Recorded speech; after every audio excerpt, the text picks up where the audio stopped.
Let's find Q1, Q2, and Q3. They're called the quartiles because they're going to split the data up into 4 parts. So the Q2 is actually also called the median. So let's find the median first. What you do is you cross one off on the left and one off on the right. Then one off on the left, one off on the right.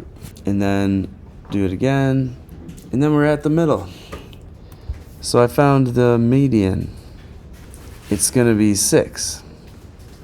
And the median is also called Q2. At that point, you'll want to look at the lower half of the data. So what we do is we just kind of ignore the upper half. And you would also ignore anybody who's in the middle as well. So we're only looking at the lower half. And we just want to find the middle of that now. So you cross off one on the left, one on the right. Obviously the middle is 4. So this guy is what we call Q1, the first quartile. Then we would switch over to now looking at the upper half only and ignore the lower half, and also ignore the entry in the middle as well. Okay, we want to look at the middle of the upper half because that is going to be called Q3. Okay, so it's now clear that Q1 is going to be 4, Q2 is going to be 6, and Q3 is 9. There are 2 other important things that you gotta know. 2 other things are the minimum and the maximum entries. So the minimum is obviously your lowest entry, and the maximum is your highest. So your minimum is 2, and your maximum is 11. Alright, together all these 5 numbers make up what we refer to as the 5-number summary for your data.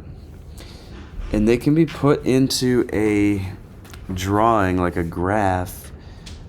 graphical representation called the box plot or box and whisker plot. So in order to make a box and whisker plot, you just need a horizontal axis here. And then you want to make a scale. You want it to be 2 scales, so you actually need to make sure the hatch marks are evenly spaced and that you number them as appropriate. We'll have this.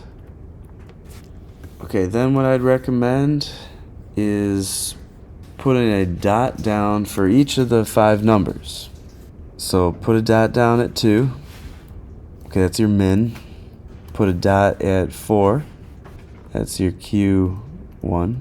Put a dot at 6, that's your Q2, and do one at 9, that's Q3, and then finally we have our maximum entry, and there's a visual representation of the 5-number summary. To make it into a box plot, what you do is you draw a box starting at Q1 and ending at Q3, and then you just draw a vertical line through the median as well. Okay, so if you read a lot of journals and statistical studies and things, you'll see these diagrams. They're very common. And then we make a line through the whole thing where the line makes what we call the whiskers.